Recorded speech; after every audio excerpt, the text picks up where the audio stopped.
한국사 문제를 하나하나 분석해서 듣기만 해도 암기되게 배경 지식을 만들었습니다. 또 저희가 한국사 퀴즈 앱도 있으니 첫 번째 댓글 설명란을 참고해 주세요. 그럼 바로 시작합니다. 조선 전기 여성의 사회적 지위. 조선 전기. 조선시대 여성의 사회적 지위에 대해 이야기해 볼게요. 조선은 크게 전기와 후기로 나눌 수 있는데 여성의 지위가 시기에 따라 많이 달랐어요. 조선 전기에는 고려시대의 풍습이 남아 있어서 여성의 지위가 비교적 높았어요. 아들과 딸이 재산을 똑같이 나눠받았고 제사도 아들, 딸 구분 없이 돌아가면서 지냈어요. 족보에도 자녀를 태어난 순서대로 기록했지 아들을 먼저 쓰고 딸을 나중에 쓰는 게 아니었어요. 결혼하면 남자가 여자 집에 가서 사는 경우도 많았어요. 이걸 남귀여가혼이라고 해요. 그래서 사위가 처가에서 생활하는 일이 흔했답니다. 그런데 조선 후기로 가면서 성리학이 더 깊이 뿌리내리면서 상황이 달라졌어요. 장자 중심의 상속제도가 자리 잡으면서 맏아들이 재산과 제사를 물려받게 되었어요. 여성의 재혼도 점점 금지되어서 재혼한 여성의 자손은 과거 시험에 응시하지 못하는 차별을 받았어요. 족보에서도 아들을 먼저 기록하고 딸은 나중에 적게 되었고요. 이렇게 조선 전기와 후기의 여성 지위 변화는 한국사에서 중요한 주제예요. 설총. 통일신라 중대. 설총은 신라 시대의 유학자예요. 그의 아버지는 바로 유명한 승려 원효예요. 원효 대사가 요석공주와의 사이에서 낳은 아들이 바로 설총이에요. 설총은 어려서부터 매우 총명했다고 해요. 그는 신문왕에게 화왕계라는 글을 지어 바쳤어요. 화왕계는 꽃의 왕이라는 뜻인데 꽃들의 이야기를 통해 임금이 어떻게 나라를 다스려야 하는지 교훈을 담은 글이에요. 충신과 간신을 가려야 한다는 내용을 담고 있어요. 설총의 가장 큰 업적은 이도를 체계적으로 정리한 것이에요. 이도란 한자의 음과 뜻을 빌려서 우리말을 표기하는 방법이에요. 당시에는 우리 고유의 문자가 없었기 때문에 한자를 빌려서 우리말을 적었는데 설총이 이것을 체계적으로 정리해서 널리 사용할 수 있게 했어요. 이도 덕분에 일반 백성들도 문서를 더 쉽게 이해할 수 있게 되었어요. 설총은 뛰어난 유학자로서 신라 유학의 발전에 크게 기여했고 후에 신라 시편 중 한 명으로 꼽혔어요. 조선 후기 경제 발달. 조선 후기. 조선 후기에는 상업이 크게 발달했어요. 특히 도고라는 것이 문제가 되었는데요. 도고란 특정 상품을 독점해서 사고 파는 상인을 말해요. 이들이 물건을 혼자 다 사들여서 비싸게 팔았기 때문에 백성들이 피해를 입었죠. 그래서 정부에서는 도고를 금지하려고 여러 번 시도했어요. 한강, 용산강, 서강 주변에서는 심옥전이라고 해서 뗄나무를 파는 가게가 있었고 염해전이라고 해서 소금을 파는 가게도 있었어요. 이런 곳에서 도고 행위가 심했던 거예요. 조선 후기 경제 상황을 살펴보면 상품 화폐 경제가 발달하면서 여러 변화가 나타났어요. 담배, 면화, 인삼 같은 상품 작물의 재배가 늘어났고요. 보부상이라고 해서 등짐이나 보찜을 지고 전국 각지의 장시를 돌아다니며 물건을 파는 상인들이 활발하게 활동했어요. 농업에서는 모내 기법이 널리 퍼지면서 벼와 보리를 같은 논에서 번갈아 짓는 이모작이 성행했어요. 또 설점 수세제가 시행되면서 민간인이 광산을 개발할 수 있게 되었어요. 다만 건원중보라는 금속화폐는 조선 후기가 아니라 고려 성종 때 주조된 것이에요. 조선 후기에 널리 유통된 화폐는 상평통보예요. 한인애국단. 일제강점기 1930년대. 한인애국단에 대해 이야기해 볼게요. 한인애국단은 1931년 김구 선생님이 중국 상하이에서 만든 비밀 독립운동 단체예요. 당시 대한민국 임시정부가 많이 침체되어 있었거든요. 그래서 김구 선생님은 특별한 방법으로 독립의지를 세계에 알리고 싶었어요. 바로 일본의 주요 인물들을 직접 공격하는 의거 활동이었죠. 한인애국단의 대표적인 활동으로는 두 가지가 있어요. 먼저 1932년 1월 8일 이봉창 의사가 일본 도쿄에서 일왕 히로히토에게 폭탄을 던졌어요. 비록 일왕을 처단하지는 못했지만 이 사건은 전 세계의 한국인의 독립의지를 크게 알렸어요. 그리고 같은 해 4월 29일 윤봉길 의사가 중국 상하이 훈커우 공원에서 일본군 수뇌부에게 폭탄을 던졌어요. 이 의거로 일본군 대장 시라카와가 사망했고 다른 고위 관리들도 크게 다쳤어요. 윤봉길 의사의 의거는 특히 중요한 의미가 있어요. 이 사건을 계기로 중국 국민당 정부가 대한민국 임시정부를 적극적으로 지원하기 시작했거든요. 중국의 장제스도 중국의 100만 대군도 하지 못한 일을 한국의 한 청년이 해냈다라고 감탄했다고 해요. 고려시대의 생활 모습. 고려. 고려 시대의 생활 모습에 대해 알아볼게요. 고려는 918년에 왕건이 세운 나라로 약 500년 동안 이어졌어요. 이 시대 사람들은 어떻게 살았을까요? 먼저 고려 사회는 아들과 딸을 크게 차별하지 않았어요. 딸도 아들과 똑같이 재산을 물려받을 수 있었고 제사도 돌아가면서 지냈어요. 결혼을 하면 남자가 여자 집에 가서 사는 경우도 많았어요. 이런 풍습 때문에 외손자가 할아버지의 음서 혜택을 받기도 했답니다. 고려시대 남자들의 복장도 독특했어요. 머리를 따아서 뒤로 늘어뜨리는 변발을 하고 소매가 좁은 호복을 입었어요. 여자들이 결혼할 때는 머리에 족두리를 쓰지 않았어요. 족두리는 조선시대에 들어서 생긴 풍습이에요. 음식 문화도 지금과 달랐어요. 고려시대에는 아직 고추가 없었어요. 고추는 임진왜란 이후에 일본에서 들어왔거든요.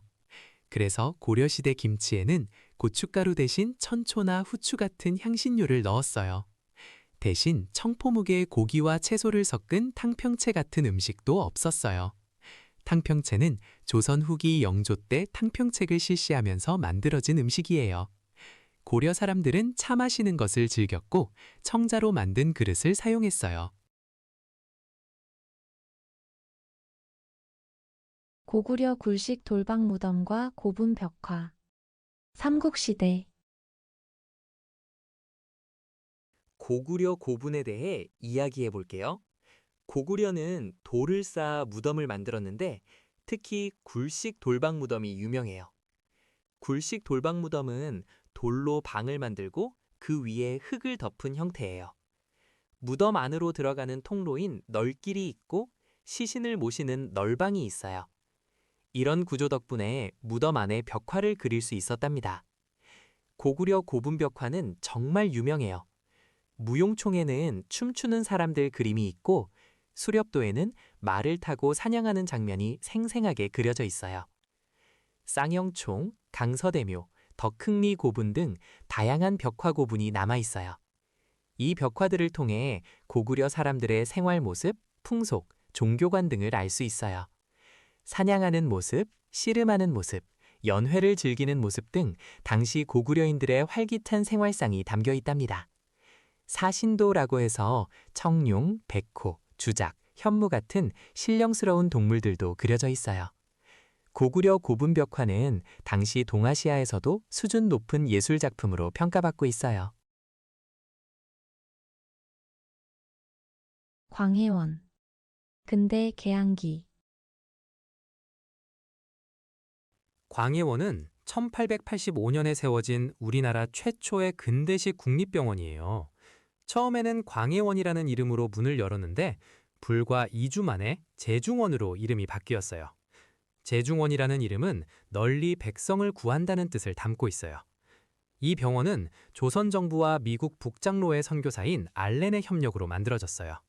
알렌은 갑신정변 때 칼에 맞아 크게 다친 민영익을 서양 의술로 치료해서 목숨을 구했는데 이것이 계기가 되어 고종의 신임을 얻고 병원 설립을 허락받았어요. 제중원에서는 단순히 환자를 치료하는 것에 그치지 않고 조선 사람들에게 서양 의학을 가르치는 의학 교육도 함께 진행했어요. 이것이 우리나라 근대 의학 교육의 시작이 되었어요. 나중에 제중원은 세브란스 병원으로 발전하게 되고 오늘날 연세대학교 의료원의 뿌리가 되었어요. 홍경래의 난. 조선 후기. 홍경래의 난에 대해 알아볼게요. 이 사건은 1811년 12월부터 1812년 4월까지 평안도 지역에서 일어난 대규모 농민봉기예요. 조선 후기 순조 때 발생했어요. 당시 조선은 세도 정치가 한창이었어요. 세도 정치란 왕의 외척 가문이 권력을 독점하는 정치 형태를 말해요. 순조 때는 안동 김씨가 권력을 잡고 있었죠. 이런 세도 정치 아래에서 관리들의 부정부패가 심해졌고 백성들의 삶은 점점 힘들어졌어요. 특히 평안도 지역 사람들은 오랫동안 차별을 받아왔어요. 과거에 급제해도 높은 관직에 오르기 어려웠고 서북 지역이라는 이유로 무시당하는 일이 많았거든요. 이런 불만이 쌓이고 쌓여서 결국 폭발한 거예요. 홍경래는 평안도 출신의 몰락 양반이었어요. 그는 우군칙, 김사용 등과 함께 봉기를 계획했어요. 1811년 12월에 가산에서 봉기를 일으킨 뒤 정주성을 비롯한 청천간 이북의 여러 고을을 빠르게 점령했어요. 한때 평안도 북부 지역 대부분을 장악할 정도로 기세가 대단했죠. 하지만 관군의 반격이 시작되면서 상황이 바뀌었어요. 홍경래군은 정주성으로 물러나 약 4개월간 버텼지만 결국 1812년 4월에 관군에게 진압당했어요. 홍경래 자신도 이 과정에서 전사했어요. 비록 실패로 끝났지만 홍경래의 난은 조선 후기 사회의 모순을 드러낸 중요한 사건이에요. 세도 정치의 폐해와 지역 차별에 대한 백성들의 분노가 얼마나 컸는지 보여주었죠. 이후에도 조선 후기에는 진주 농민봉기, 임술 농민봉기 등 여러 밀란이 이어졌어요. 서재필과 독립협회 활동. 근대 개항기. 서재필은 조선 말기의 개화파 인물이에요. 그는 1884년 갑신정변에 참여했던 급진개화파였어요. 갑신정변은 김옥균, 박영효, 홍영식 등과 함께 일본의 메이지 유신을 본받아 조선을 빠르게 근대화하려고 일으킨 정변이에요. 하지만 청나라 군대의 개입으로 3일 만에 실패하고 말았어요. 정변이 실패한 후 서재필은 일본을 거쳐 미국으로 망명했어요. 미국에서 그는 의학을 공부해서 한국인 최초로 미국 의사 면허를 취득했고 미국 시민권도 얻었어요. 1896년에 조선으로 돌아온 서재필은 독립신문을 창간했어요. 독립신문은 한글과 영문으로 발행된 우리나라 최초의 민간신문이에요. 또한 그는 독립협파를 창설하는 데 핵심적인 역할을 했어요. 독립협회는 자주독립과 민관신장을 주장하며 만민공동회를 개최하기도 했어요. 서재필은 청나라로부터의 자주독립을 강조했고 독립문 건립을 주도하기도 했어요. 원래 청나라 사신을 맞이하던 영은문을 헐고 그 자리에 독립문을 세운 거예요. 홍대용. 조선 후기. 홍대용은 조선 후기의 실학자예요. 그는 천문학에 깊은 관심을 가지고 있었는데 특히 혼천이라는 천문 관측 기구를 직접 개량해서 만들었어요. 혼천이는 하늘의 별자리와 천체의 움직임을 관측하는 데 쓰이는 기구예요. 홍대용은 이 혼천이를 자신의 집에 설치하고 천체를 관측했어요. 그의 학문적 성과는 담원서라는 책으로 정리되어 오늘날까지 전해지고 있어요. 담원은 홍대용의 호예요. 홍대용은 당시로서는 매우 혁신적인 생각을 가지고 있었어요. 바로 무한우주론이에요. 그는 우주가 끝없이 넓고 지구도 우주의 중심이 아니라고 생각했어요. 또한 지전설을 주장했는데 이것은 지구가 스스로 돈다는 이론이에요. 당시 대부분의 사람들은 하늘이 돌고 땅은 가만히 있다고 믿었는데 홍대용은 그 생각을 뒤집은 거예요. 그는 중국 연행을 통해 서양 문물도 접했고 이를 바탕으로 조선의 과학 발전에 기여했어요. 공민왕의 반원 개혁 정치. 고려 후기. 공민왕은 고려 후기의 왕으로 원나라의 간섭에서 벗어나려고 많은 노력을 했어요. 특히 권문세족이라고 불리는 강력한 귀족들이 큰 문제였어요. 이들은 원나라를 등에 업고 왕보다 더 큰 권력을 휘둘렀거든요. 공민왕은 이런 권문세족을 제거하기 위해 강력한 개혁을 추진했어요. 대표적인 인물이 기철이에요. 기철은 원나라 황후인 기황후의 오빠로 그 위세가 하늘을 찔렀어요. 공민왕은 1356년에 기철 일당을 숙청하고 원나라가 빼앗았던 쌍성 총관부를 되찾았어요. 또 정동행성 이문소를 폐지하는 등 반원 자주 정책을 펼쳤어요. 이런 개혁은 원나라의 힘이 약해지는 틈을 타서 가능했던 거예요. 공민왕의 개혁은 고려가 다시 자주성을 회복하는 중요한 계기가 되었어요. 국가 총동원법과 민족 말살 통치. 일제강점기 후기. 국가 총동원법은 일제가 중일 전쟁을 일으킨 1937년 이후 본격적으로 시행한 법이에요. 이 법은 전쟁에 필요한 모든 인적, 물적 자원을 강제로 동원할 수 있게 만든 법률입니다. 일제는 이 법을 근거로 조선인들을 탄광이나 공장, 군수시설에 강제로 끌고 갔어요. 또한 쌀, 철, 구리 같은 물자도 마음대로 빼앗아갔습니다. 국가 총동원법이 시행되던 시기는 민족 말살통치기라고도 불러요. 이 시기에 일제는 황국신민서사를 외우게 하고 신사참배를 강요했어요. 우리말과 우리 역사 교육을 금지하고 심지어 조선인의 성과 이름까지 일본식으로 바꾸라는 창시개명을 강요했습니다. 조선어 학회 사건도 이 시기에 일어났어요. 1942년에 일제는 우리말 큰 사전을 만들던 조선어 학회 회원들을 독립운동 단체로 몰아 탄압했습니다. 이긍로, 최현배, 이희승 같은 한글 학자들이 체포되어 고초를 겪었어요.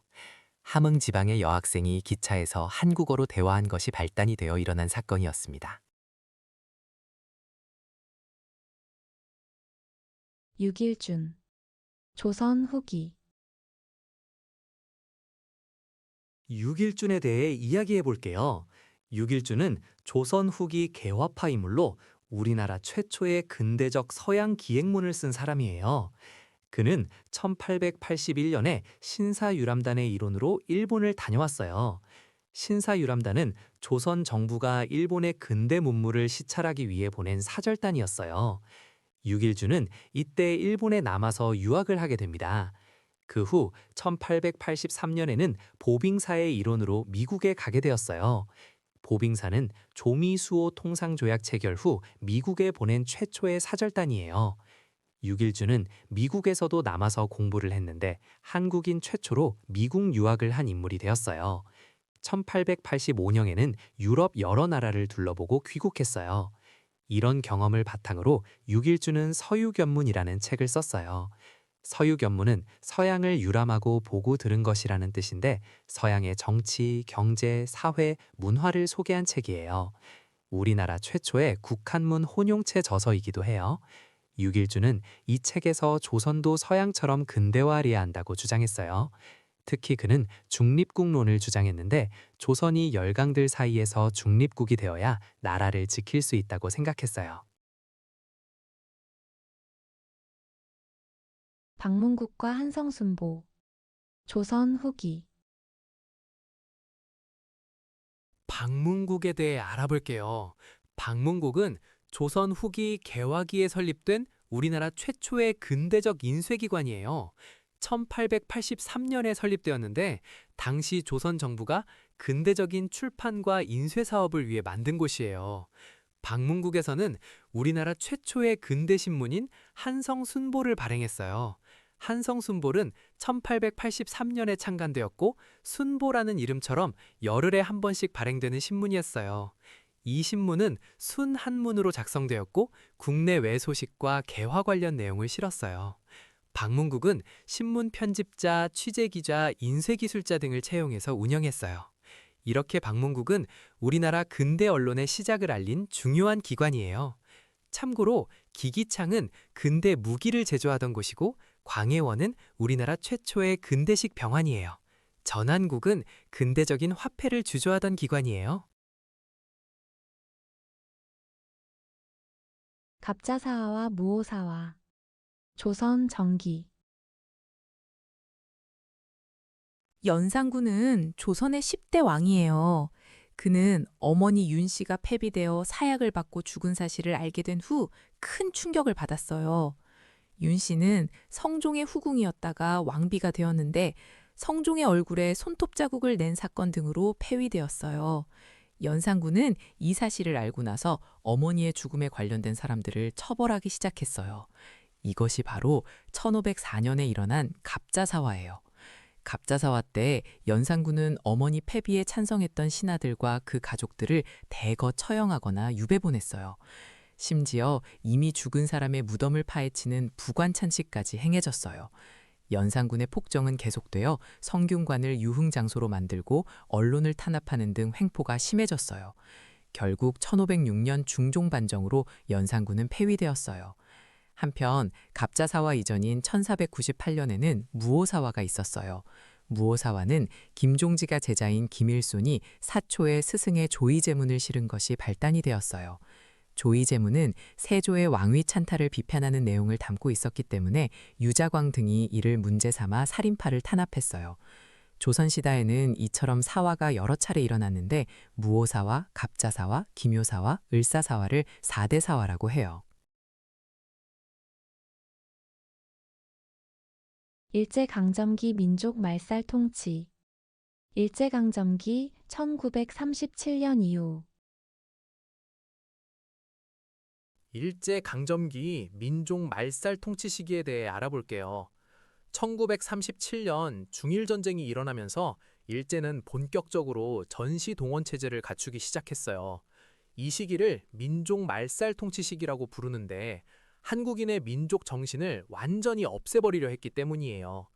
일제는 황국신민화 정책을 펼쳤어요. 황국신민이란 일본 천황의 백성이라는 뜻인데 한국인을 일본인처럼 만들겠다는 거예요. 그래서 한국어 사용을 금지하고 일본어만 쓰도록 강요했어요. 학교에서도 한국어 수업이 사라졌죠. 또 창씨 개명을 강요해서 한국식 이름 대신 일본식 이름을 쓰도록 했어요. 신사참배도 강요했는데 일본의 신사에 가서 절을 하라는 거예요. 인적, 물적 수탈도 심해졌어요. 1938년에는 국가총동원법을 만들어서 사람과 물자를 마음대로 동원할 수 있게 했어요. 젊은이들은 징용으로 끌려가 탄광이나 공장에서 강제 노동을 했고 1944년부터는 징병제를 실시해서 전쟁터로 내몰았어요. 여성들은 여자 정신근로령으로 군수공장 등에 동원되었어요. 쌀과 금속 같은 물자도 강제로 빼앗겼고 심지어 놋그릇이나 숟가락까지 공출해 갔어요. 1941년에는 소학교 이름을 국민학교로 바꿨어요. 이것도 황국신민 교육을 강화하기 위한 조치였어요. 조선 책략과 영남 만인소. 근대 개항기. 조선 책략은 1880년에 수신사 김홍집이 일본에서 가져온 책이에요. 이 책은 청나라의 외교관 황준센이 쓴 것인데요. 당시 조선이 러시아의 남하 정책에 어떻게 대응해야 하는지를 담고 있어요. 책의 핵심 내용은 조선이 러시아를 막기 위해 친중국, 결일본, 연미국해야 한다는 거예요. 쉽게 말하면 중국과 친하게 지내고 일본과 맺어지고 미국과 연합해야 한다는 주장이에요. 이 책이 조선에 퍼지면서 큰 파장을 일으켰어요. 특히 위정척사 운동을 하던 유생들이 크게 반발했는데 그 중에서도 영남 지역의 유생들이 만인소를 올렸어요. 이황의 학통을 이은 영남 유생들이 무려 10,000명이나 연명해서 올린 상소라서 영남 만인소라고 불러요. 이 만인소를 주도한 대표적인 인물이 바로 이만손이에요. 한편 조선 책략의 영향으로 1882년에 조선은 미국과 조미수호 통상조약을 맺게 되었어요. 이것이 조선이 서양 국가와 맺은 최초의 조약이에요. 대한제국과 국권 피탈. 근대 대한제국. 대한제국 시기에 대해 이야기해 볼게요. 1897년 고종은 나라 이름을 조선에서 대한제국으로 바꾸고 황제의 자리에 올랐어요. 이때 연호를 광무라고 정했는데 광무란 빛나는 무공이라는 뜻이에요. 고종은 황구단에서 하늘의 제사를 지내고 황제 즉위식을 거행했어요. 대한제국은 구본신참이라는 원칙을 내세웠는데 이것은 옛것을 근본으로 삼고 새것을 참고한다는 의미예요. 이 시기에 양전 사업을 실시해서 토지를 측량하고 지계라는 토지 소유 증명서를 발급했어요. 또한 상공업 진흥을 위해 여러 회사들이 설립되기도 했어요. 하지만 1905년 을사늑약이 체결되면서 대한제국은 외교권을 빼앗기고 통감부가 설치되었어요. 초대 통감으로 이토 히로부미가 부임했어요. 그리고 1910년 8월 29일 대한제국은 일본에 강제로 병합되어 국권을 완전히 상실하게 되었어요. 이날을 경술국치라고 불러요.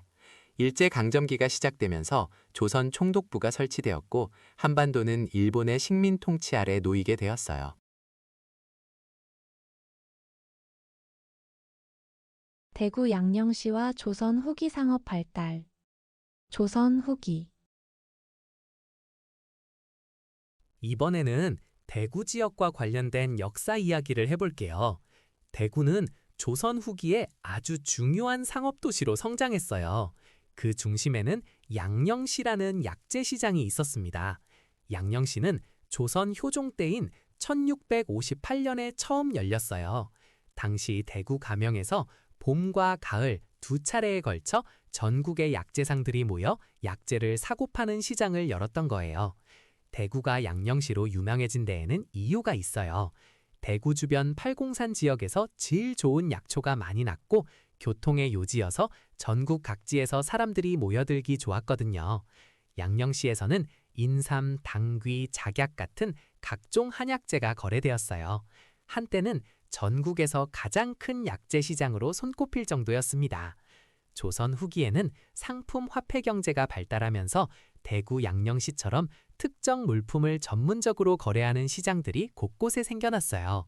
평양에는 유기시장이, 전주에는 종이시장이 유명했지요. 이런 시장들은 5일마다 열리는 장시와 함께 조선 후기 상업 발달을 이끄는 중요한 역할을 했답니다. 고려의 지방 행정제도. 고려. 고려 시대의 지방제도에 대해 알아볼게요. 고려는 전국을 크게 5도와 양계로 나누어 다스렸어요. 5도는 일반 행정구역이고 양계는 북쪽 국경 지역의 군사행정구역이에요. 양계란 북계와 동계를 말하는데 여진족이나 거란족의 침입에 대비하기 위해 설치한 특별한 지역이에요. 5도에는 안찰사를 파견했고 양계에는 병마사를 두어 군사적인 일을 담당하게 했어요. 고려의 지방행정체계에서 특이한 점은 모든 군현에 지방관을 파견하지 않았다는 거예요. 지방관이 파견된 주현보다 파견되지 않은 속현이 더 많았어요. 또한 고려에는 특수행정구역으로 향, 부곡, 소가 있었는데 이곳 주민들은 일반 군현민보다 낮은 신분으로 취급받았어요.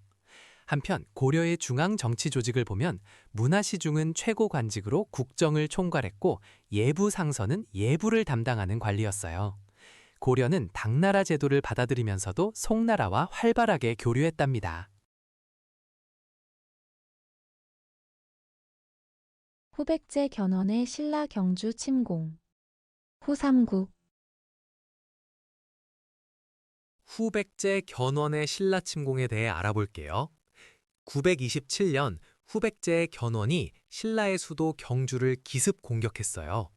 이때 신라 경혜왕은 포석정에서 연애를 즐기고 있다가 견훤의 군대가 들이닥친 것도 모르고 있었어요.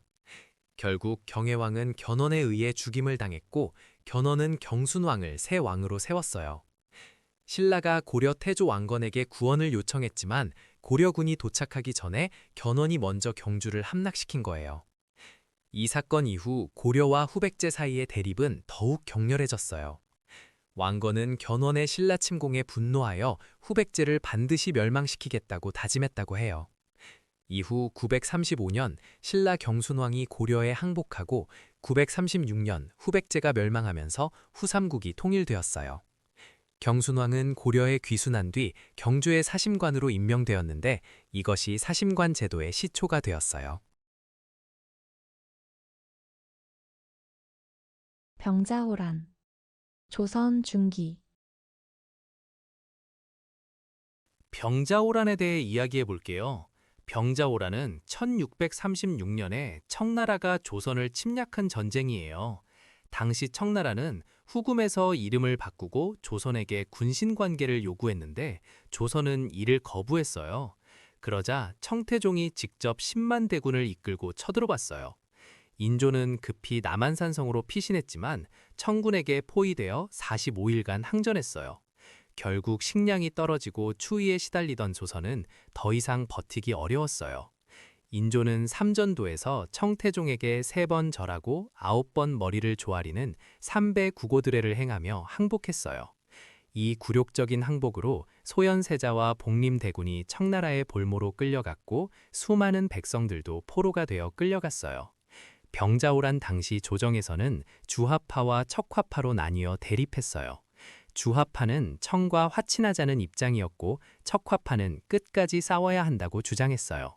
이 전쟁의 패배는 조선 사회에 큰 충격을 주었고 이후 북벌론이 대두되는 계기가 되었어요. 조선 후기 서민 문화.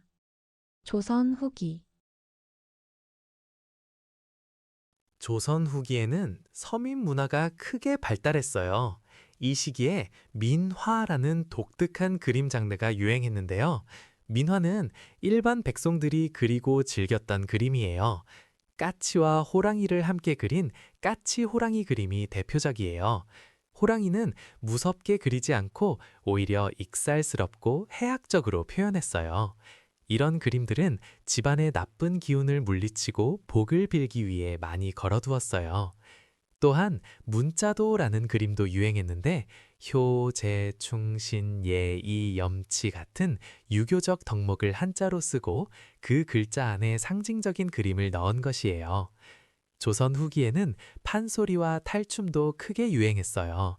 판소리는 한 명의 소리꾼이 북 장단에 맞춰 긴 이야기를 노래하는 것인데 춘향가, 심청가, 흥부가 같은 작품들이 서민들에게 큰 인기를 얻었어요.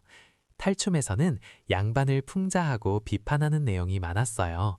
이처럼 조선 후기에는 서민들이 문화의 주체로 떠오르면서 그들의 정서와 삶을 표현하는 다양한 예술이 꽃피었어요. 종묘제례. 조선. 종묘제례는 조선시대의 중요한 국가 의례예요. 종묘는 조선의 역대 왕과 왕비의 신위를 모신 사당이에요. 왕이 돌아가시면 그 신위를 종묘에 모시고 후대의 왕들이 정기적으로 제사를 지냈어요. 종묘제례는 바로 이 종묘에서 지내는 제사의식을 말해요. 조선시대에는 매년 봄, 여름, 가을, 겨울, 그리고 섣달에 5차례 대제를 지냈어요. 이 의례에서는 종묘제례악이라는 특별한 음악이 연주되었어요. 종묘제례악은 세종 때 만들어졌고 아악과 당악, 향악이 조화를 이룬 장엄한 음악이에요. 일제강점기에는 종묘제례가 축소되었다가 중단되기도 했어요. 해방 이후에도 한동안 시행되지 않다가 1969년부터 다시 거행되기 시작했어요.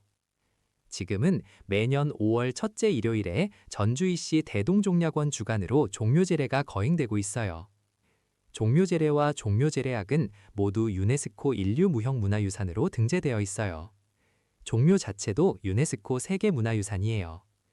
참고로 종묘의 정전에는 19실에 49위의 신이가, 영령전에는 16실에 34위의 신이가 모셔져 있어요. 노비. 고려 조선. 노비는 한국 역사에서 오랜 기간 존재했던 천민 신분이에요. 고려시대에는 노비가 매매와 상속의 대상이 되었고 주인의 재산으로 취급받았어요. 조선시대에도 노비 제도는 계속되었는데요. 노비는 크게 공노비와 사노비로 나뉘었어요. 공노비는 국가기관에 소속된 노비이고 사노비는 개인이 소유한 노비예요. 노비들은 농사일이나 집안일 등 다양한 노동을 담당했어요. 고려시대 무신정권기에 만적이라는 노비가 신분 해방을 위한 봉기를 계획했던 일도 있었어요. 그는 장작을 패던 나무꾼들을 모아 거사를 도모했지만 사전에 발각되어 실패했어요. 조선 후기로 가면서 노비제도에 변화가 생겼어요. 1801년 순조 때 공노비 해방이 이루어졌는데요. 이때 궁방과 중앙관서에 소속된 약 6만 6천여 명의 노비가 해방되었어요. 이것은 노비제도 폐지를 향한 중요한 첫걸음이었어요. 이후 1894년 갑오개혁 때 신분제가 완전히 폐지되면서 노비제도도 역사 속으로 사라지게 되었답니다. 구석기 시대의 생활 모습. 선사시대 구석기. 구석기 시대에 대해 이야기해 볼게요. 구석기 시대는 한반도 역사에서 가장 오래된 시기예요. 약 70만 년 전부터 시작되었다고 해요. 이 시대 사람들은 뗀석기를 사용했어요. 뗀석기란 돌을 깨트려서 만든 도구를 말해요. 대표적인 도구로는 주먹도끼가 있어요. 주먹도끼는 돌을 주먹 크기로 다듬어서 여러 용도로 사용했던 만능 도구예요. 구석기 시대 사람들은 주로 동굴이나 강가에 막집을 짓고 살았어요. 막집이란 나뭇가지나 풀로 간단하게 만든 임시 거처를 말해요. 이들은 사냥과 채집으로 먹을 것을 구했어요. 무리를 지어 이동하면서 생활했기 때문에 한 곳에 오래 머물지 않았어요. 구석기 시대의 대표적인 유적지로는 연천 정곡리 유적이 있어요. 이곳에서 아슐리안형 주먹도끼가 발견되어 세계적으로 주목받았어요. 그 외에도 공주 석장리, 상원 거문모루 동굴 등이 유명한 구석기 유적지예요. 불을 사용하기 시작한 것도 구석기 시대의 중요한 특징이에요. 불을 사용하면서 음식을 익혀 먹고 추위를 이기고 맹수로부터 몸을 보호할 수 있게 되었어요. 한국 광복군. 일제강점기 1940년대. 한국 광복군에 대해 알아볼게요. 한국 광복군은 1940년 9월 중국 충칭에서 창설된 대한민국 임시정부의 정식 군대예요. 임시정부 주석 김구의 지휘 아래 지청천이 총사령관을 맡았어요. 광복군은 처음에는 중국 국민당 정부의 지원을 받으며 활동했는데 이 과정에서 중국군의 통제를 받아야 하는 제약이 있었어요. 하지만 1945년에 이르러 완전한 자주권을 회복했답니다. 광복군의 대표적인 활동으로는 영국군의 요청을 받아 인도와 미얀마 전선에 파견되어 일본군에 대항한 작전이 있어요. 이때 광복군은 대적 심리전, 포로신문, 선전활동 등을 수행했어요. 또한 미국 전략정보국인 OSS와 협력하여 국내 진공작전을 준비했어요. 이 작전은 한반도에 직접 들어가 일본군과 싸우려는 계획이었는데 안타깝게도 작전 실행 직전에 일본이 항복하면서 실현되지 못했어요. 광복군에는 조선 의용대 출신 대원들도 합류했는데 이들은 원래 김원봉이 이끌던 부대였어요. 이렇게 광복군은 대한민국 임시정부가 보유한 공식 무장 독립군으로서 민족의 광복을 위해 노력했답니다.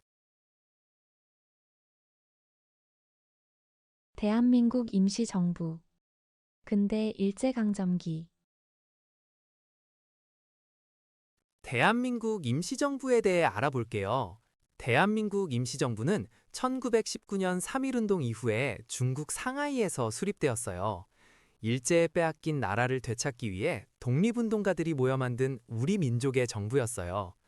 임시정부는 독립운동 자금을 마련하기 위해 독립공채를 발행했어요. 독립공채란 나라를 되찾은 뒤에 갚겠다고 약속하고 발행한 채권이에요. 국내외 동포들에게 이 공채를 팔아서 독립운동에 필요한 돈을 모았답니다. 또한 임시정부는 국내와 연락하기 위해 연통제를 실시했어요. 연통제는 비밀 행정 조직으로 국내 각 지역에 비밀리에 조직을 만들어서 독립운동 자금을 모으고 정보를 주고받는 역할을 했어요. 그리고 미국에는 구미위원부를 설치했어요. 구미위원부는 미국과 유럽 지역에서 외교 활동을 담당하는 기관이었어요. 이승만이 위원장을 맡아서 국제사회에 한국의 독립을 알리는 활동을 펼쳤답니다. 임시정부는 이후 윤봉길 의거, 한국 광복군 창설 등 다양한 독립운동을 이끌었고 1945년 광복까지 우리 민족의 정신적 구심점 역할을 했어요. 조선 후기 상업 발달과 상인 활동. 조선 후기. 조선 후기에는 대외 무역이 활발해지면서 사무역이 크게 성장했어요. 특히 청나라와의 무역에서 만상과 송상이 두각을 나타냈어요. 만상은 의주상인으로 청나라와의 국경 무역을 주도했고 송상은 개성상인으로 인삼무역 등으로 큰 부를 쌓았어요. 이들은 때로는 금지된 물품까지 몰래 거래하며 막대한 이익을 얻기도 했답니다. 조선 정부는 수달 가죽 같은 품목의 사적 거래를 금지했지만 상인들은 이를 어기고 밀무역을 하는 경우가 많았어요. 조선 후기 상업의 또 다른 특징으로는 포구를 중심으로 한 상업 활동이 있어요. 경강상인은 한강을 중심으로 운송업과 미국 거래를 했고, 여각과 객주는 각 포구에서 상품의 위탁 판매, 숙박, 금융 등을 담당했어요. 객주는 주로 선상과 거래했고, 여각은 육상 운송 상인들과 거래를 했답니다. 또한 보부상은 보찜이나 등찜을 지고 전국의 장시를 돌아다니며 소금, 어물, 생활용품 등을 판매했어요. 이들은 상평통보 같은 금속화폐를 사용해 거래했는데, 상평통보는 조선 후기에 전국적으로 유통된 대표적인 화폐예요. 한편 병난도는 고려시대의 국제무역항으로 송나라 상인들이 드나들던 곳이에요. 조선 후기가 아니라 고려시대에 번성했던 곳이랍니다. 담배, 인삼 같은 상품 작물의 재배는 조선 후기 농업의 특징으로 농민들이 시장에 팔기 위해 재배했어요. 인조 반정과 영조의 탕평 정치. 조선 후기. 조선시대에는 여러 번의 반정이 일어났어요.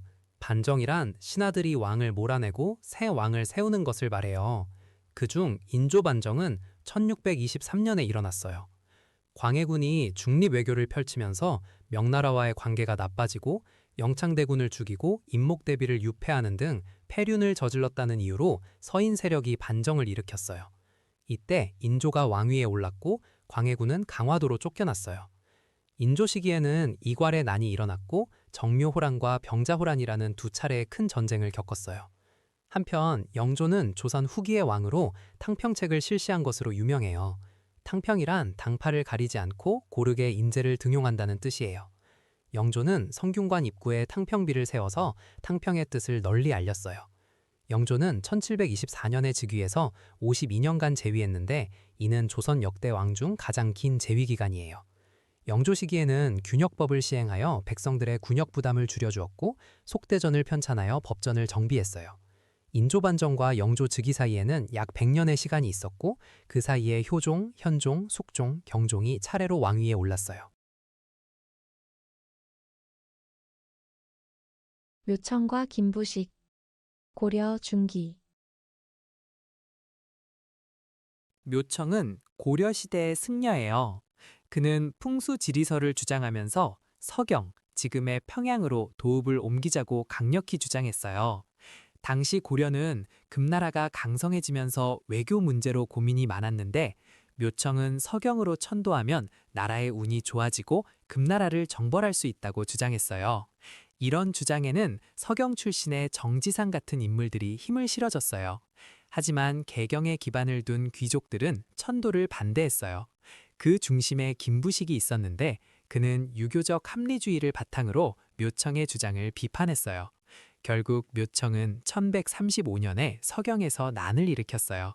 나라 이름을 대위라 하고 연호를 천계라고 정하며 독자적인 정권을 세우려 했지요. 하지만 김부식이 이끄는 광군에 의해 약 1년 만에 진압되었어요. 이 사건을 묘청의 난 또는 서경천도 운동이라고 불러요. 한편 김부식은 인종의 명을 받아 삼국사기를 편찬한 인물이에요. 삼국사기는 현존하는 우리나라 최고의 역사서로 기전체 형식으로 쓰였어요. 김부식은 유교적 사관을 바탕으로 신라 계승의식을 표방하며 삼국사기를 저술했어요. 고려시대 소와 특수행정구역. 고려. 고려시대에는 특별한 물건을 만드는 특수행정구역이 있었어요. 이런 곳을 소라고 불렀는데요. 소에서는 금, 은, 동, 철, 자기, 실, 비단, 종이, 기와, 소금, 먹 같은 물품을 생산했어요. 소의 이름은 그곳에서 만드는 물건에 따라 붙여졌어요. 예를 들어 금을 캐는 곳은 금소, 철을 만드는 곳은 철소, 자기를 굽는 곳은 자기소라고 했죠. 소에 사는 주민들은 일반 양민보다 낮은 신분으로 취급받았어요. 이들은 향 부곡의 주민들과 함께 천민은 아니지만 일반 군현의 양민보다는 차별을 받는 존재였어요. 소의 주민들은 다른 지역으로 이사하는 것이 원칙적으로 금지되어 있었어요. 그 지역에 묶여서 계속 특정 물품을 생산해야 했기 때문이에요. 향, 부곡, 소를 묶어서 특수행정구역이라고 불러요. 향과 부곡은 주로 농업에 종사했고 소는 수공업 생산을 담당했어요. 이런 특수행정구역은 고려 후기로 가면서 점차 일반 군현으로 승격되기도 했어요. 주민들이 공을 세우거나 인구가 늘어나면 신분이 상승해서 일반 군현이 될 수 있었던 거예요. 고려 현종, 고려 정기. 고려 현종은 고려 역사에서 정말 중요한 왕이에요. 현종이 왕위에 오르게 된 배경부터 살펴볼게요.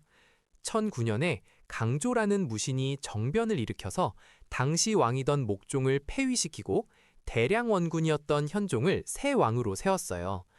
그런데 이 사건이 거란에게 고려를 침략할 빌미를 주고 말았어요.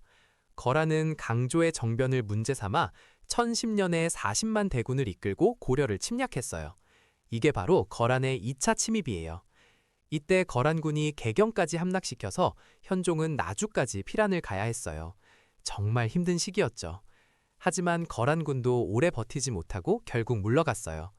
그 후 1018년에 거란이 다시 10만 대군으로 침입했는데 이번에는 강감찬 장군이 귀주에서 거란군을 크게 무찔렀어요. 이게 유명한 귀주 대첩이에요. 강감찬이 승리하고 돌아오자 현종은 직접 영파역까지 나가서 그를 맞이했어요. 그만큼 기뻤던 거죠. 현종 때는 거란의 침입에 대비해서 천리장성을 쌓기 시작했고 또 하나 중요한 업적이 있어요. 바로 초조대장경을 만들기 시작한 거예요. 부처님의 힘으로 거란을 물리치고 나라를 지키자는 마음으로 대장경을 새기기 시작했어요. 현종은 이렇게 외침을 극복하고 고려를 안정시킨 왕으로 평가받아요. 규장각, 조선 후기. 규장각에 대해 이야기해 볼게요. 규장각은 조선 후기 정조 임금이 만든 왕실 도서관이에요. 정조는 1776년에 왕위에 오른 뒤 창덕궁 후원에 규장각을 설치했어요. 처음에는 역대 왕들의 글과 서적을 보관하는 곳이었는데요. 정조는 여기에 뛰어난 학자들을 모아서 학문을 연구하게 했어요. 이렇게 모인 학자들을 규장각 검서관이라고 불렀어요. 정조는 신분이 낮은 서월 출신 학자들도 능력이 있으면 검서관으로 뽑았는데요. 박제가, 유득공, 이덕무 같은 실학자들이 바로 그 사람들이에요. 규장각은 단순한 도서관이 아니라 정조의 개혁 정치를 뒷받침하는 핵심 기관이었어요. 왕권을 강화하고 학문을 발전시키는 데 중요한 역할을 했답니다. 규장각에서는 많은 책들을 편찬하고 가능했는데요. 이를 통해 조선 후기 문화가 크게 발전할 수 있었어요. 4.19 혁명. 현대 1960년. 4.19 혁명에 대해 알아볼게요. 1960년 3월 15일, 이승만 정부는 정부통령 선거를 실시했어요. 그런데 이 선거에서 자유당 정권이 엄청난 부정을 저질렀어요. 투표함을 바꿔치기 하고 유권자들을 협박하는 등 온갖 불법이 자행됐죠. 이에 분노한 마산 시민들이 4월 15일 부정선거에 항의하며 시위를 벌였어요.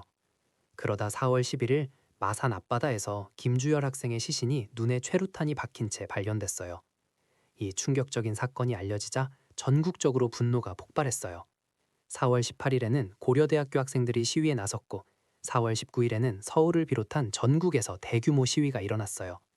경찰이 시위대에 발포하면서 많은 희생자가 발생했죠. 4월 25일에는 대학 교수들까지 시국선언을 하며 시위에 동참했어요.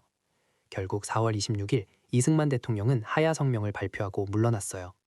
12년간 이어진 이승만 정권이 국민의 힘으로 무너진 거예요. 4.19 혁명 이후 허정을 수반으로 하는 과도정부가 들어섰고 이어서 내각제를 채택한 장면 내각이 출범했어요. 4.19 혁명은 학생과 시민이 힘을 모아 독재 정권을 무너뜨린 민주주의 혁명으로 대한민국 민주화 운동의 출발점이 됐어요. 신라하대의 정치적 혼란. 통일신라 후기.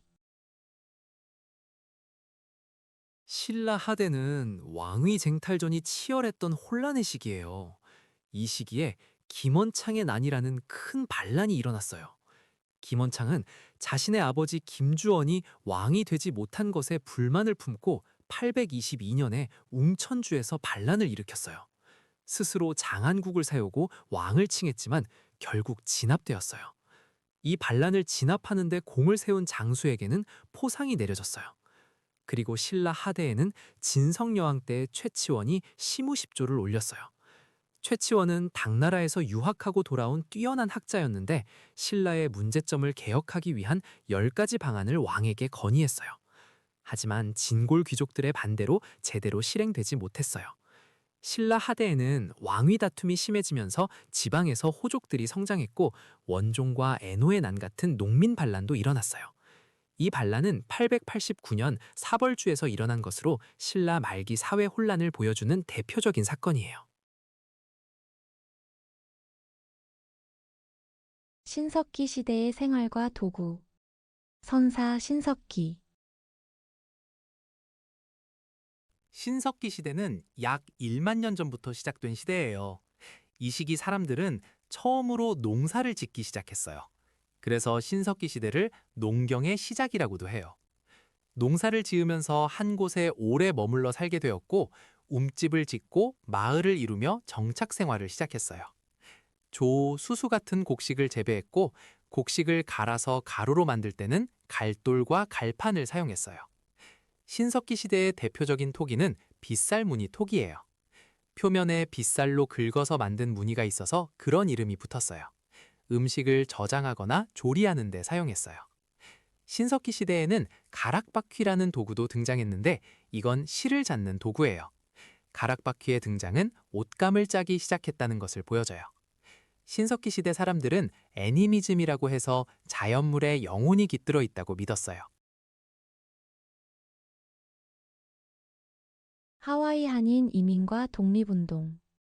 일제강점기 1910년대. 하와이 이민에 대해 이야기해 볼게요.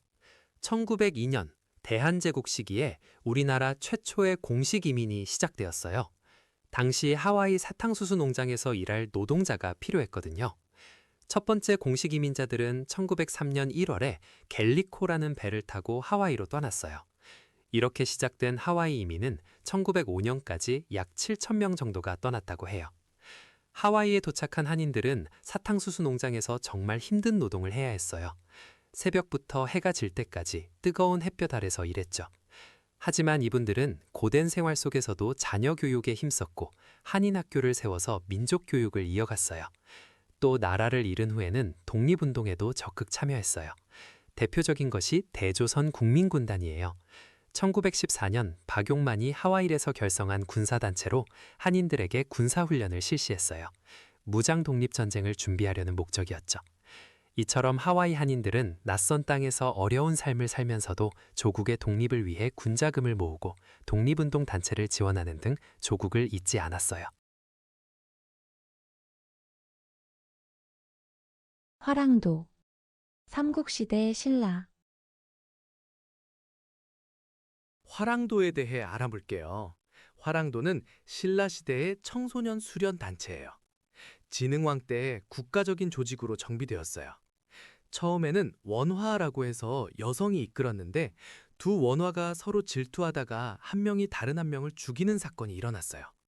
그래서 원화 제도는 폐지되고 대신 남자 청소년을 중심으로 한 화랑도가 만들어졌어요. 화랑도는 귀족 출신의 젊은이들이 모여서 심신을 수련하는 단체였어요. 산천을 돌아다니며 노래하고 춤추면서 몸과 마음을 단련했어요. 또 서로 도의를 닦고 우정을 쌓았어요.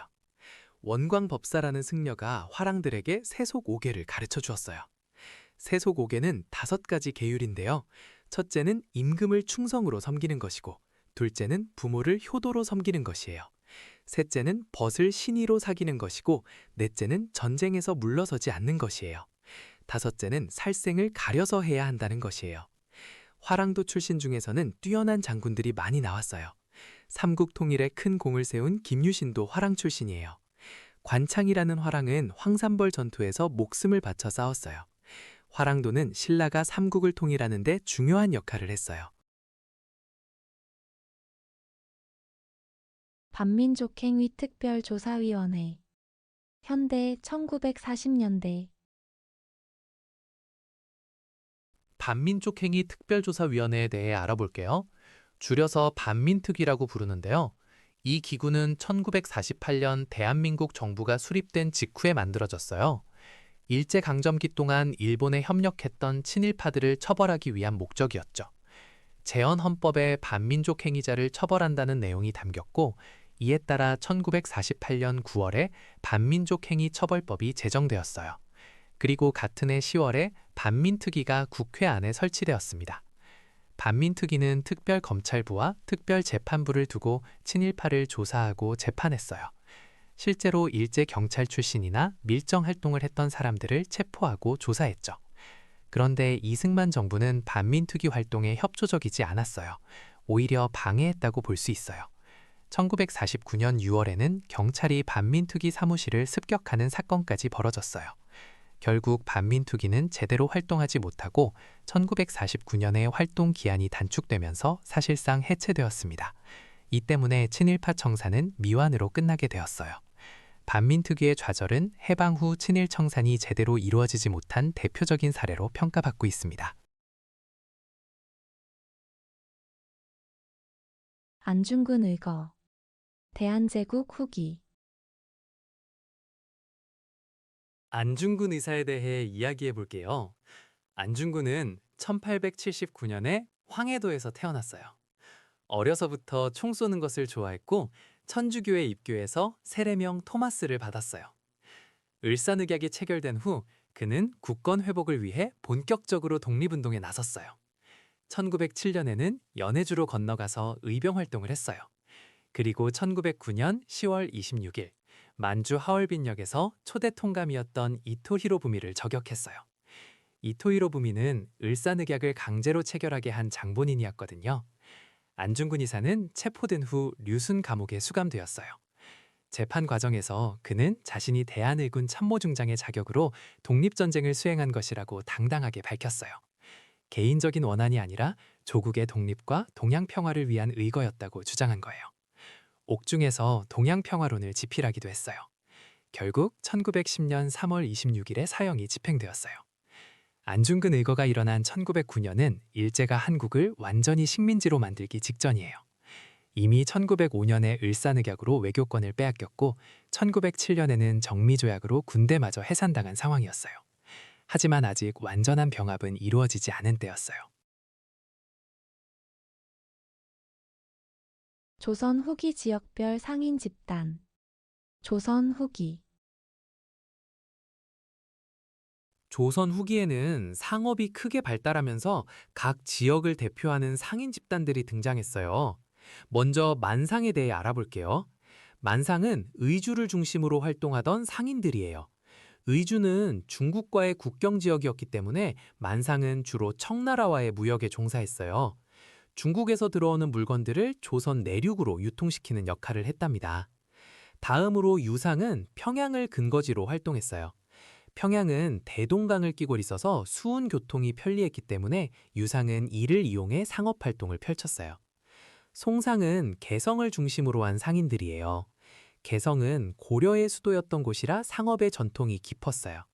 송상은 인삼무역으로 특히 유명했고 전국에 송방이라는 지점을 설치해서 상권을 넓혀갔어요. 경강상인은 한강을 무대로 활동했어요. 한강 유역의 마포, 용산, 서강 등지를 거점으로 삼아 주로 미곡과 소금, 어물 등을 거래했답니다. 마지막으로 내상은 동네를 중심으로 활동하면서 일본과의 무역을 담당했어요. 동네에는 외관이 있어서 일본 상인들과 교역할 수 있었거든요. 이처럼 조선 후기에는 지역마다 특색 있는 상인 집단이 성장해서 전국적인 상업망을 형성했어요. 60만세 운동 근대 일제강점기 60만세 운동에 대해 알아볼게요. 1926년 6월 10일에 일어난 이 운동은 3.1운동 이후 가장 큰 규모의 만세운동이에요. 순종 황제가 돌아가시자 그 장례일인 인산일에 맞춰 학생들이 중심이 되어 만세 시위를 벌였어요. 순종은 대한제국의 마지막 황제였는데 그분이 세상을 떠나시자 많은 사람들이 슬퍼하면서도 독립에 대한 열망을 다시 불태웠어요. 당시 학생들은 조선 독립 만세를 외치며 서울 거리를 행진했어요. 이 운동을 준비하는 과정에서 사회주의 계열과 민족주의 계열이 함께 협력했는데 이런 경험이 나중에 1927년 신간회 창립의 밑바탕이 되었어요. 신간회는 좌우 합작으로 만들어진 가장 큰 민족운동단체였거든요. 60만세운동은 비록 일제의 삼엄한 경계 때문에 전국적으로 크게 확산되지는 못했지만 학생들이 독립운동의 주역으로 떠오르는 계기가 되었어요. 이 운동의 경험은 3년 뒤인 1929년 광주 학생 항일운동으로 이어지게 됩니다. 안중근. 근대 대한제국. 안중근 의사에 대해 알아볼게요. 안중근은 1879년에 황해도에서 태어난 독립운동가예요. 어릴 때부터 총 쏘는 솜씨가 뛰어났고 교육사업과 국채보상운동에도 참여했어요. 1907년에는 연해주로 건너가서 의병활동을 시작했어요. 의병부대를 이끌고 국내 진공작전을 펼치기도 했죠. 안중근이 역사에 가장 크게 남은 일은 1909년 10월 26일 하얼빈역에서 이토 히로부미를 저격한 거예요. 이토 히로부미는 초대 조선 통감으로서 을사늑약을 강요하고 대한제국의 외교권을 빼앗은 인물이에요. 안중근은 이토가 동양 평화를 해치는 원흉이라고 생각해서 하얼빈역에서 그를 저격했어요. 이때 시각이 오전 9시 30분이었어요. 안중근은 체포된 후 류순 감옥에 갇혔는데 그곳에서 동양평화론이라는 글을 썼어요. 이 글에서 한국과 중국, 일본이 서로 협력해서 평화로운 동양을 만들자는 생각을 담았어요. 하지만 완성하지 못한 채 1910년 3월 26일 순국했어요. 안중근은 단지동맹이라는 결사조직도 만들었는데 동지들과 함께 손가락을 잘라 독립을 맹세했어요. 지금도 하얼빈역에는 안중근 의사 기념관이 있어서 그의 업적을 기리고 있어요. 이승만의 정읍 발언과 남한 단독 정부 수립론. 현대 정기. 1946년 6월 이승만은 전라북도 정읍에서 중요한 연설을 했어요. 이 연설에서 그는 남한만이라도 단독 정부를 수립하자고 주장했어요. 당시 상황을 살펴보면 1945년 12월 모스크바 3국 외상회의에서 한반도 신탁 통치안이 결정되었어요. 이에 대해 좌우익이 찬탁과 반탁으로 심하게 대립했죠. 그리고 1946년 3월에 제1차 미소 공동위원회가 열렸는데 미국과 소련의 의견 차이로 결렬되고 말았어요. 이런 상황에서 이승만은 통일정부 수립이 어렵다고 판단했어요. 그래서 남한만이라도 임시정부나 위원회를 만들어 38선 이북에서 소련이 철수하도록 세계에 호소해야 한다고 주장한 거예요. 이것이 바로 정읍 발언이에요. 이 발언은 남한 단독정부 수립론의 시작점으로 평가받아요. 이후 1947년 5월에 제2차 미소 공동위원회가 열렸지만 역시 결렬되었고 결국 1948년 남한만의 단독 선거를 거쳐 대한민국 정부가 수립되었어요. 조선 왕조실록과 사고. 조선. 조선 왕조실록에 대해 알아볼게요. 조선 왕조실록은 조선시대의 역대 왕들의 통치 기록을 담은 역사서예요. 태조부터 철종까지 25대 472년간의 역사가 담겨 있어요. 사관들이 매일매일 왕의 말과 행동, 국가의 중요한 일들을 기록했는데 이것을 사초라고 불러요. 왕이 죽으면 이 사초들을 모아서 실록을 편찬했어요. 실록의 가장 큰 특징은 왕도 함부로 볼 수 없었다는 거예요. 사관들이 자유롭게 기록할 수 있도록 보장하기 위해서였죠. 이렇게 만들어진 실록은 화재나 전쟁으로 없어지는 것을 막기 위해 여러 곳에 나누어 보관했어요. 처음에는 서울의 춘추관과 충주, 전주, 성주 4곳에 사고를 두었어요. 그런데 임진왜란 때 전주사고를 제외한 나머지 세 곳의 실록이 모두 불타버렸어요. 전주사고의 실록은 선비들이 목숨을 걸고 내장산으로 옮겨서 지켜냈어요. 전쟁이 끝난 후에는 다시 실록을 복간하고 서울과 강화도 만이산, 태백산, 묘양산, 오대산 5곳의 사고를 새로 만들어 보관했어요. 조선 왕조실록은 1997년에 유네스코 세계기록유산으로 등재되었어요. 박지원과 열하일기. 조선 후기. 박지원은 조선 후기 실학자예요. 그는 북학파라고 불리는 학파에 속했는데 북학파는 청나라의 발달된 문물과 기술을 적극적으로 받아들여야 한다고 주장한 학자들이에요. 당시 조선의 많은 사람들은 청나라를 오랑캐라고 무시했지만 북학파 학자들은 생각이 달랐어요. 청나라가 비록 오랑캐 출신이지만 실제로 가보면 수레도 잘 만들고 벽돌로 튼튼한 건물도 짓고 상업과 무역도 활발하다는 거예요. 박지원은 1780년에 청나라를 직접 방문했어요. 사신단을 따라 연경, 그러니까 지금의 베이징까지 갔다 왔는데 그때 보고 듣고 느낀 것들을 책으로 남겼어요. 이 책이 바로 열하일기예요. 열하는 청나라 황제의 여름별장이 있던 곳이에요. 열하일기에는 청나라의 발달된 수레, 배, 성곽, 도로 같은 것들이 자세히 소개되어 있어요. 박지원은 이런 좋은 기술은 배워서 조선 백성들의 생활을 나아지게 해야 한다고 생각했어요. 이것을 이용후생이라고 해요. 백성들에게 이로운 것을 써서 생활을 넉넉하게 한다는 뜻이에요. 박지원의 제자로는 박제가가 유명해요. 박제가도 청나라에 다녀와서 북학예라는 책을 썼는데 여기서 청나라의 선진 문물을 더욱 적극적으로 수용해야 한다고 주장했어요. 1920년대 일제강점기 문학의 동향. 일제강점기 중기. 1920년대 일제강점기 문학의 동향에 대해 알아볼게요. 1919년 3.1운동 이후 일제는 무단 통치에서 이른바 문화 통치로 방침을 바꿨어요. 표면적으로는 문화 활동을 허용하는 척했지만 실제로는 우리 민족을 분열시키려는 의도가 있었죠. 이 시기에 다양한 문예사조가 들어왔어요. 낭만주의, 자연주의, 사실주의 같은 서양 문학 사조가 유입되면서 새로운 문학 작품들이 쏟아져 나갔습니다. 동인지도 많이 창간되었는데 1919년에 창조가 나왔고 1920년에는 폐허와 백조 같은 동인지가 발간되었어요. 시 분야에서는 민족의 아픔을 노래한 저항시가 많이 발표되었어요. 이상화의 빼앗긴 들에도 봄은 오는가는 일제에게 빼앗긴 국토를 그리워하는 대표적인 저항시예요. 한용운의 님의 침묵도 이 시기 작품인데 님을 조국으로 해석하면 독립에 대한 염원을 담은 시가 됩니다. 소설에서는 이광수가 매일신보의 무정을 1917년에 연재했는데 이것이 우리나라 최초의 근대 장편 소설로 평가받아요. 1920년대 중반이 되면 사회주의 사상의 영향을 받은 신경향파 문학이 등장해요. 그리고 1925년에는 카프, 영어로 KAPF라고 쓰는데 조선 프롤레타리아 예술가 동맹이 결성되었어요. 카프는 계급의식을 강조하고 노동자와 농민의 현실을 작품에 담으려 했습니다. 한편 윤동주의 서신은 1941년에 쓰여진 작품이에요. 1920년대가 아니라 1940년대 작품이라는 점을 기억해두세요. 최남선의 해액에서 소년에게는 1908년 소년 잡지에 발표된 신체시로 1920년대보다 훨씬 앞선 시기의 작품이에요. 원각사에서 은세계가 공연된 것은 1908년으로 이것도 1920년대 이전 일이에요.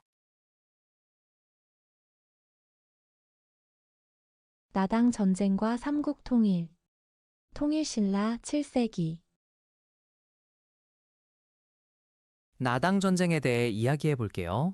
신라는 삼국 통일을 위해 당나라와 손을 잡았어요. 백제를 멸망시킨 660년, 그리고 고구려를 멸망시킨 668년까지는 함께 힘을 합쳤죠.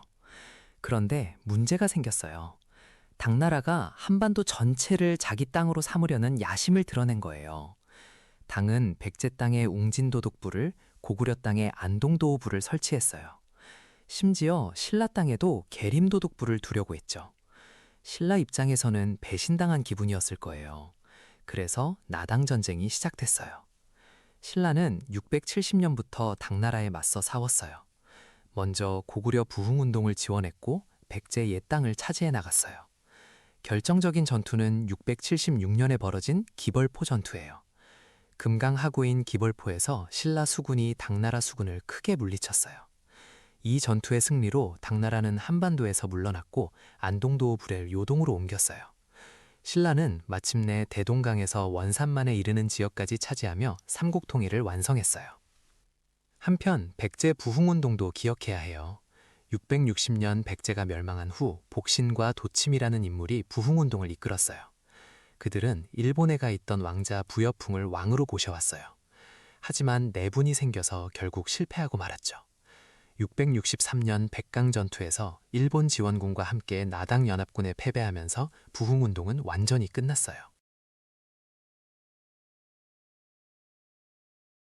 대가야. 삼국시대 가야. 대가야에 대해 이야기해 볼게요. 대가야는 가야 연맹을 이루었던 여러 나라 중 하나예요. 처음에 가야 연맹의 중심은 김해 지역의 금관가야였어요. 금관가야는 낙동강 하류에 있어서 해상 무역으로 크게 번성했죠. 그런데 4세기 후반에 고구려 광개토 대왕이 남쪽으로 군대를 보내면서 금관가야가 큰 타격을 입게 돼요. 이후 가야 연맹의 중심이 고령 지역의 대가야로 옮겨가게 됩니다. 대가야는 5세기부터 6세기 중반까지 가야 연맹을 이끌었어요. 대가야를 세운 왕은 이진아시 왕이에요. 대가야는 철을 생산하고 가공하는 기술이 뛰어났고 독특한 토기와 금동관 같은 화려한 문화를 꽃피웠어요. 경상북도 고령의 지산동 고분군에 가면 대가야 지배층의 무덤들이 남아있는데 여기서 금동관과 갑옷, 투구 같은 유물들이 많이 발굴되었어요. 대가야는 562년에 신라 진흥왕의 공격을 받아 멸망하게 됩니다.